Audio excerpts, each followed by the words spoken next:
While the theory of Moses and the Israelites being in Saudi Arabia is a relatively new theory to those of us in the outside world, it isn't new to the locals living there. We were frequently approached by Saudis eager to talk to Americans for the first time face to face. And one of the first things they would say with excitement was, "Did you know Moses was here? Let me show you where he and his people were." The tradition that the mountain in Egypt's Sinai Peninsula is Mount Sinai only dates back to the 4th century AD. New research based on Jewish, Christian, and Islamic sources indicate that there is a tradition that is 600 years older, and according to that tradition, Mount Sinai is in northwest Saudi Arabia. Several historical sources, including Josephus, recorded that Mount Sinai is the highest mountain near a city that is today called Al-Bad. Locals refer to Jabal Makla as Jebel Musa, the mountain of Moses. So you call this one Jabal Musa? Jabal Musa. The Bible says that God descended upon Mount Sinai as a fire. The blackened peaks stick out from the surrounding areas, and the rocks are only black from the outside. Why haven't we heard about this other candidate for Mount Sinai? Why has almost the entire focus been on the traditional site despite its lack of compelling evidence? Think about how many things line up with the biblical story right here at this mountain. There's a beach and path where the Red Sea crossing could have happened, matching the biblical account. You can see how the Israelites could have camped near Elim with its 12 wells and 70 palms. Along the way to Jabal Makla, there's a split rock and area suitable for camping. There's a mountain referred to as the Mountain of Moses, with a large plain in front of it where millions of Israelites could have camped. You can see an altar of uncut stone at the foot of the mountain, where there's evidence of burnt sacrifices, right where it should be. There's evidence of bull worship, and you can see exactly how Moses would have seen the golden calf worship going on as he came down from the mountain. There's a brook that comes down from the mountain just like the Exodus story says. You can see right where the cave of Elijah might have been. All of these little details have to fit, and they fit. After I came back from the trip, people asked how I felt standing there where so few people have been able to, and the predictable feelings were easy to describe. The adrenaline, amazement, awe, but there was an emotion that was more difficult to describe. I didn't deserve to be there. I'm not someone who's given away his wealth to the poor. I'm not a scientist or a pastor, and there are still days where I feel like I have no faith at all. But then as I looked at the mountains, I remembered something. The Bible has a clear pattern where God doesn't use the best or the most expected. Even Moses was so insecure that he didn't want the job. Rather than using the most qualified, the pattern is that God uses the unexpected, the insecure, the flawed, the depressed, the doubter, the underdog. Every single person can make a difference, especially those that think they can't. As you watch this, the Saudis are constructing a super city that is planned to be 33 times the size of New York. If all of us don't take action, Saudi construction in the area may destroy key evidence and prevent excavation for the foreseeable future. To try to stop these sites from being threatened, we have set up a website and a nonprofit organization to support further research and to convince the Saudis to preserve the sites so they can be saved and investigated. We're entering a period that we have never been in before, one where this footage and other evidence of the Exodus and the Bible overall are only a click away for anyone on Earth with an internet connection. And as these sites are revealed, it will change the Middle East forever and impact the billions of people who follow Judaism, Christianity, Islam, and those with no faith at all. The world is about to change. A small handful of Americans tried to sneak into this area in the late 1970s and the 1980s. They were arrested, and their photos and videos were confiscated by the Saudi police. Their evidence was lost. When I was in the jihad world, we all knew that the Mount Sinai was in Saudi Arabia. The people on the outside Even most Muslims had no idea that it was there because we fighters didn't want anyone to know about it. Crossing. So I think there's enough evidence here to easily conclude that this is the actual Red Sea crossing. And as we'll see in a moment here, this is definitely the Red Sea crossing because Mount Sinai is on the other side of it. Mount Sinai was first discovered in 1984 by Ron Wyatt and his sons, who walked across the border into Saudi Arabia without a visa in order to document the evidence here. After seeing the mountain, he and his sons were captured and were accused of espionage. They spent 78 days in prison, awaiting execution, before they were finally released. After Ron Wyatt was there, the Saudi government, they know that this place is important. And also they have a special investigation all around the mountains.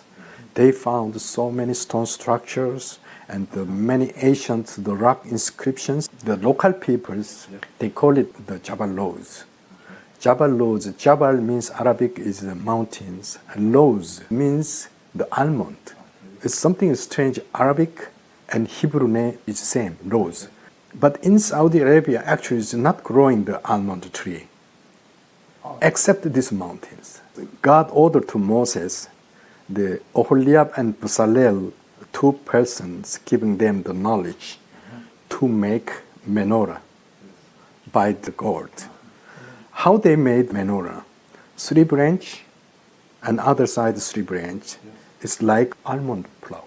And thou shalt make a candlestick of pure gold, 3 bowls made like unto almonds, with a knop and a flower in one branch, and 3 bowls made like almonds in the other branch, with a knop and a flower. So in the 6 branches that come out of the candlestick. Also, close by to this mountain, there has been found a menorah painting which gives evidence that the Israelites were in this area. What I know, the oldest menorah was AD 70. Roman Titus, he took to the Rome, you know. After that, they don't found the oldest menorah up to today. But what I found, these menorah inscriptions is very old. Why? Around these menorah inscriptions, there is so many old letter was there. This old letter is very similar Hebrew letters, and call it maybe Talmudic. Talmudic, it means BC 13 to BC 15. It's almost Exodus times.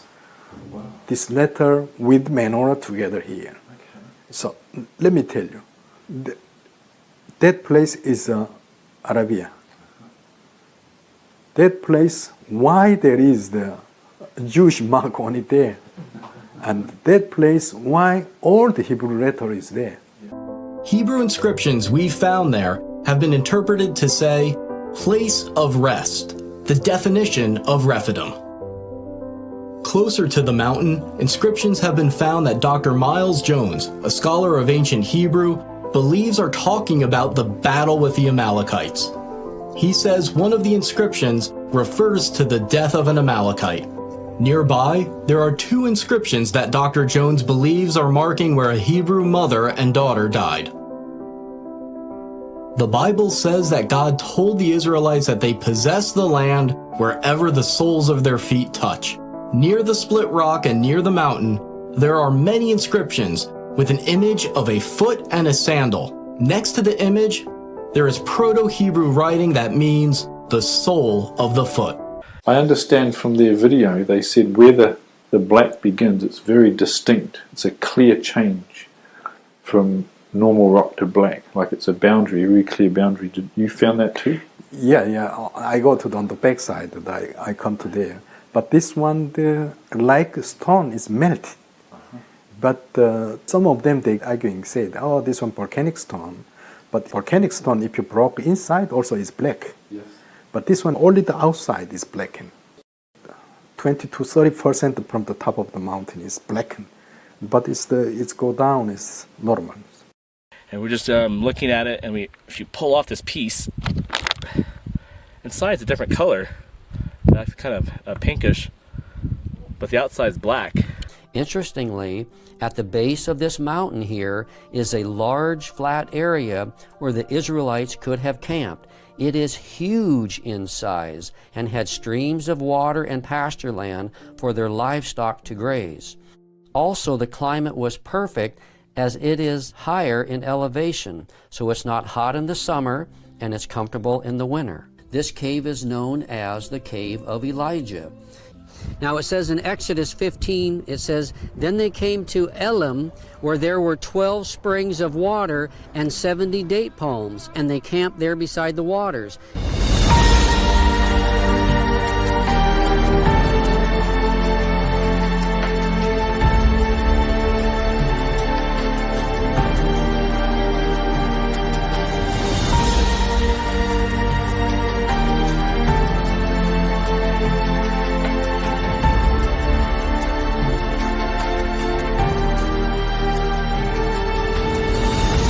After the Red Sea crossing, Moses and the Israelites stop at a place near Mount Sinai named Elim. Desperate for water, they find a unique location with 12 wells and 70 palms. Along the path to the possible real Mount Sinai, there is a match for Elim with many palm trees and, to this day, 12 wells. Saudi locals pointed us to this location and specifically referred to it as Elim.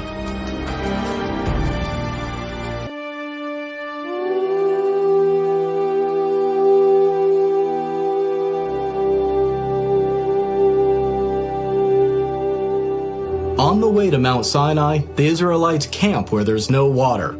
Moses goes up to a distinct rock and strikes it with his rod, and miraculously, water pours forth for his followers.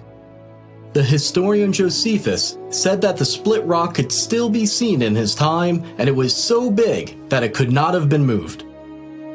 Is it possible that this split rock still remains today, testifying to the accuracy of this story? The answer is yes, and it is stunning.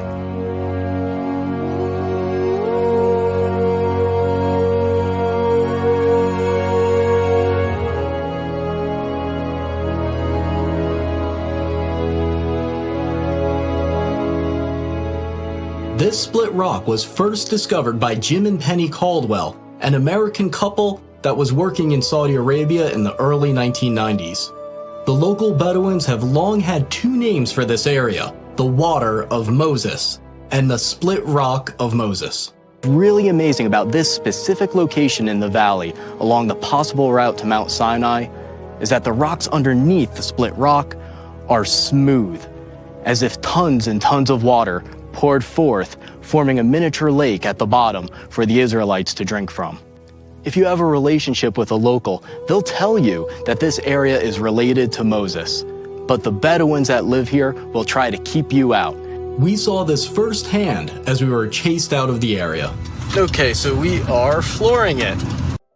Now, a new eyewitness has come forward to reveal that the Saudis have been hiding the evidence of the Exodus since at least World War II. This man was an American pilot who met the king of Saudi Arabia. Bob Cornuke was one of the first people to reach Jabal Maqla in the 1980s, and he recently interviewed that pilot and made the footage available for this video. It's an honor to meet you. Well, thank you. Our lives have intersected possibly in something very historic, and we're talking about where the real Mount Sinai is located. And I had no idea that someone as far back as World War II would have seen the mountain and had been told that the mountain was the holy mountain of Moses. Did any of the Muslims tell you that that was a holy mountain? Oh yes. I guess everybody in the military knew it was holy. Yeah. Well, they forbidden me to fly around it, and it was off limits. That I'd be killed either by God or by maybe some of them, I don't know. And when I took off, I was half scared to death. You bet I flew around it. But it was different than the rest of the mountains because it was black on top? Oh, it was a blackish green. It was dark enough to be somewhat frightening. You don't know what I really believe. I think it's Mount Sinai. I think God let me fly around it. That's what I think. I think He let you and me both live.